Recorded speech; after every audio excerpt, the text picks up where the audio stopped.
రావు గారు ఒక్క నిమిషం సార్. గిరిధర్ గారు, ఇవాళ పాక్ రక్షణ మంత్రి చేసిన స్టేట్మెంట్ చాలా కీలకంగా కనపడుతోంది. ఏమి, ఎల్ఓసి మీద ఎనీ మూమెంట్ భారత్ సైనిక చర్యకు దిగే అవకాశం ఉంది అని. సైనిక చర్య అంటే ఇట్ ఇస్ వారే కదా.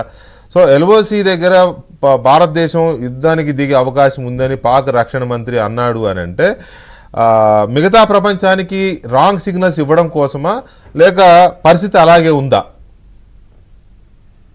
శత్రువుకి భయం అన్నది చాలా మంచిది, అది భయం ఉండాలి, అదే మనం సాధిస్తున్నాం. మనం ఏం చేస్తున్నామంటే రీసెంట్ గా 29-30 ఏప్రిల్ రాత్రి 4 రఫాయల్ విమానాలు తీసుకెళ్ళాం మనం. మనకు అంబాలా నుంచి టేక్ ఆఫ్ అయ్యి లైన్ ఆఫ్ కంట్రోల్ దగ్గరగా వెళ్ళి మళ్ళీ వెనక్కి తిరిగి వచ్చేసాం.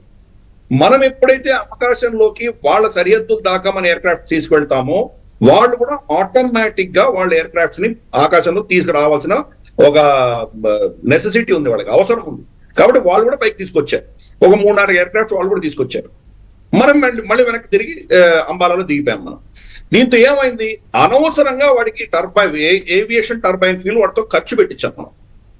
అలాగే మన సైన్యం ఒక చిన్న కొంతమంది గస్తీ వెళ్ళి మహాబల్పూర్ సైడ్ దాకా వెళ్ళారు, సరిహద్దుల్లాగా వెళ్ళి మళ్ళీ వెనక్కి తిరిగి వచ్చేసారు. మనం ఇక్కడ వెళ్ళాం కానీ వాడు వాడి సైన్యాన్ని అక్కడ తీసుకురావాలి. రేపటి రోజు జైసాల్మేర్ దగ్గర తీసుకొస్తాం, ఇంకెక్కడో జోధ్పూర్ దగ్గర తీసుకొస్తాం, ఇంకెక్కడో గుజరాత్ లో తీసుకొస్తాం. అంటే వాడి యొక్క సైన్యాన్ని ఖర్చు పెట్టించే దిశగా మన ప్రయత్నాలు మొదలు పెట్టాం.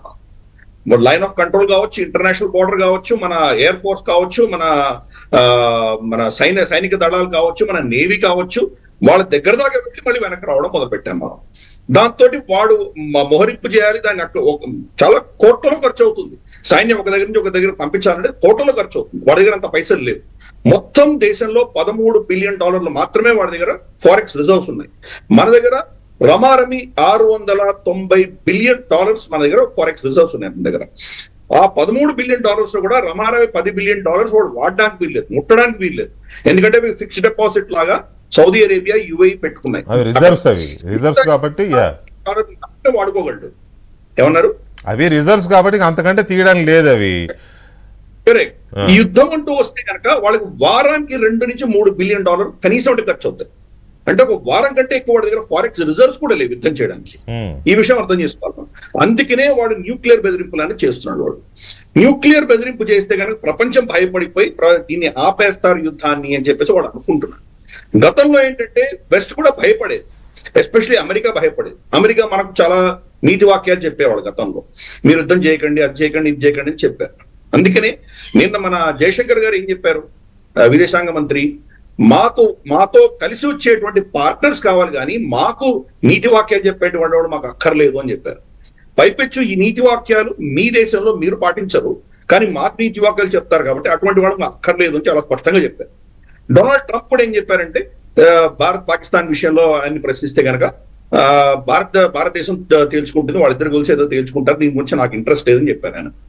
కాబట్టి ప్రపంచం అంతా కూడా ఈరోజు పాకిస్తాన్ మాట్లాడుతున్నటువంటి భాషకి ఎవ్వరు కూడాను వాళ్ళు పట్టించుకోవట్లేదు. యునైటెడ్ నేషన్స్ సెక్యూరిటీ కౌన్సిల్లో కూడా వాళ్ళకి ఎదురు దెబ్బ తగిలింది. కాబట్టి భారతదేశం ఏం చేయదలుచుకుంటామో మనం చేస్తాం, కానీ యుద్ధం డిక్లేర్ చెయ్యము, కానీ వాడికి శాంతి ఉండకుండా చేస్తాము. నో వార్, నో పీస్, ఇది మనం చేయబోతున్నాం. యుద్ధం అంటూ చేయాలంటే వాడే మన మీద రావాలి. ఆ ఖర్చు తట్టుకోలేక ఒకసారి యుద్ధం చేసేస్తే అయిపోతుంది అని వాడే మన మీద వచ్చేటువంటి పరిస్థితి మనం తీసుకొస్తాం. కాబట్టి అటువంటి ప్రయత్నం మనం చేస్తున్నాం. గతంలో మీరు అన్నట్టు ఇందాక వాళ్ళ ఖ్వాజా ఆసిఫ్ చెప్పిన స్టేట్మెంట్, లైన్ ఆఫ్ కంట్రోల్ మీద మాత్రమే మనం ఏదో చేస్తాము, మిగతా దగ్గర ఏం చేయము అని అనుకుంటున్నాడు అతను. కానీ ఇంటర్నేషనల్ బోర్డర్ కూడా మనకు ఓపెనే. ఇందాక నేను చెప్పినట్టు డ్రిల్స్ ఫెరోజ్పూర్ లో జరిగాయి. ఇప్పుడున్న డ్రిల్స్ కూడా రాజస్థాన్, గుజరాత్, పంజాబ్ లో విస్తృతంగా చేస్తున్నారు. ఆల్మోస్ట్ అన్ని డిస్ట్రిక్ట్స్ కవర్ చేస్తున్నారు. కాబట్టి మనం వాడికి మెసేజ్ ఏమి ఇస్తున్నామంటే, ఒక లైన్ ఆఫ్ కంట్రోల్ అనుకో, మాకు మొత్తం బోర్డర్స్ కూడా మాకు ఓపెనే, స్పష్టంగా చెప్తున్నాం. మన ఎయిర్ క్రాఫ్ట్ క్యారియర్స్ కూడా యుద్ధ విన్యాసాలు చేస్తూ వాడి జలాల దగ్గర దాకా వెళ్ళి మళ్ళీ వెనక్కి తిరిగి వచ్చాయి. తర్వాత మనకు ఐఎన్ఎస్ సూరత్ ను, తర్వాత ఒక సబ్మెరీన్, మన ధ్రువ్ హెలికాప్టర్స్, ఇవన్నీ కూడాను మన పోర్బందర్ పోస్ట్ నుంచి వాళ్ళ దగ్గర దాకా వెళ్ళి మళ్ళీ వెనక్కి తిరిగి వచ్చాయి. కాబట్టి ప్రతి దగ్గర కూడా వాడిని మనం తవ్విస్తున్నాం. మన మీద కొన్ని సైబర్ అటాక్స్ చేస్తున్నాడు. అంటే వాడి శక్తి ఏంటి, వాడు ఏం చేయగలడు అని మనం కంప్లీట్ గా దాన్ని అబ్జర్వ్ చేస్తున్నాం. ఇక్కడ రెండు అంశాలు కనపడుతున్నాయండి గిరిధర్ గారు. ఆ రెండు అంశాలు ఏంటి అంటే, నేను నా ఇంట్రడక్షన్లో చెప్పినట్టుగా ఇంట్రెస్టింగ్ పాయింట్, రెండు కమ్యూనిస్ట్ దేశాలు, రెండు కమ్యూనిస్ట్ సిద్ధాంతాలకు ఆధారంగానే నడిచే దేశాలు. ఒక దేశమేమో మనకి సపోర్ట్ అంటుంది, ఒక దేశమేమో పాకిస్తాన్కి సపోర్ట్ అంటుంది చైనా. అది చైనా పాకిస్తాన్కి సపోర్ట్ అంటున్నది ఒట్టి నోటి మాటేనా? నిజంగానే రేపు ఓకే బై ఛాన్స్ ఒకవేళ వార్ కనుక స్టార్ట్ అయితే పాకిస్తాన్కి అన్ని రకాల ఆయుధ పరమైన సప్లైస్ కానీ సపోర్ట్ కానీ అన్ని రకాలుగా ఇస్తుందా, లేకపోతే ఇప్పుడు నోటి మాటగా అంటోందా అనేది ఒక పాయింట్.